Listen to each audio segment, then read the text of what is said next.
Hello, critical thinkers. Hope all is well. Coming at you this morning with a very impromptu live stream, going over the Letitia James mortgage fraud scandal. Let me go ahead and turn off my music. So, for those of you who don't know, Letitia James has been indicted on 2 criminal counts, mortgage fraud being one of them. I did a live stream the other night on Sam Antar covering his justification on why Letitia James will be convicted of mortgage fraud. And according to Sam Antar, this is just the tip of the iceberg. They will be superseding indictments against Tish James, and this is just the beginning. I wanted to go over an article with you from the New York Post covering Tish James' legal fund. I'm going to pull this up now. Bear with me. Here we go.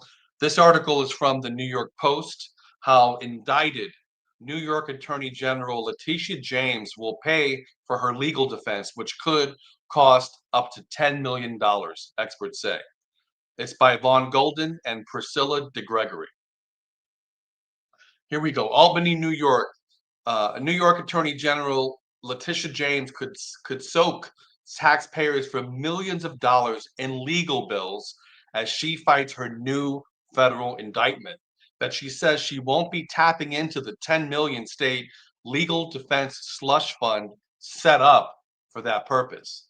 Instead, she's turning to the National Democratic Attorneys General Association to cover her legal defense bills against the bombshell mortgage fraud charges against her Thursday, which could run in the millions, according to experts.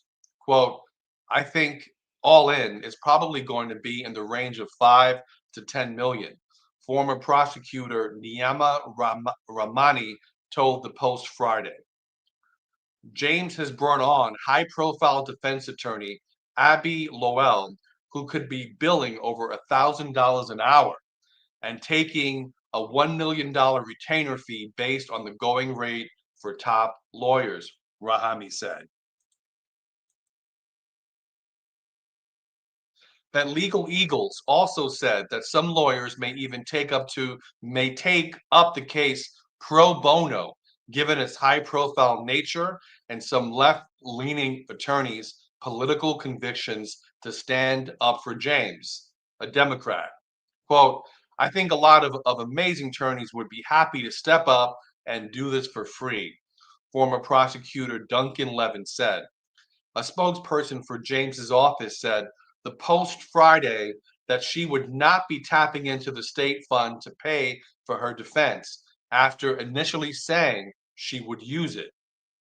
The state comptroller's office confirmed that none of the 10 million in the stash has been drawn. The provision to set up the fund, first revealed by the Post, was quietly tucked into the state budget by Albany lawmakers and Kathy Hochul earlier this year.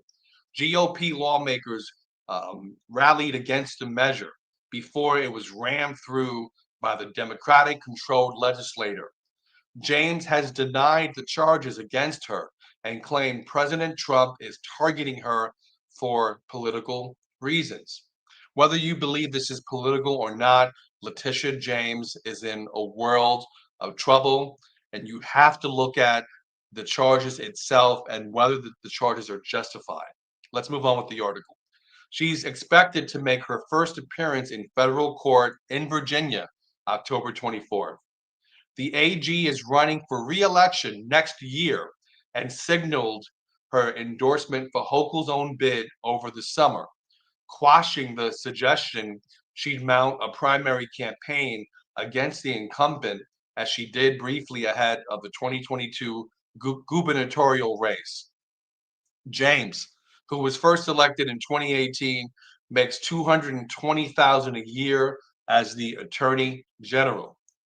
On her 2024 financial disclosure provided to New York's ethics panel, she reported also making between $5,000 to $20,000 from her adjunct professor gig at Columbia University and $20,000 to $50,000 on her rental property in Brooklyn. DAGA, a well-funded Dem AG's group, announced the creation of its legal defense fund late last month that James and other officials could dip into. It remains unclear as to who is funding the effort and how much it has in the bank for James at this point. The website for people to donate to the DAGA Legal Defense Fund seems to imply that it will not be a separate entity from the organization. Contributions will be used at DAGA's sole discretion to support its programs and activities.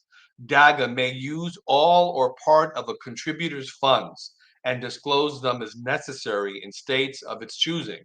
A blurb on the donation page reads, quote, contributions to DAGA Legal Defense Fund will be used at the sole discretion of DAGA to support programs and activities related to legal efforts that promote democracy.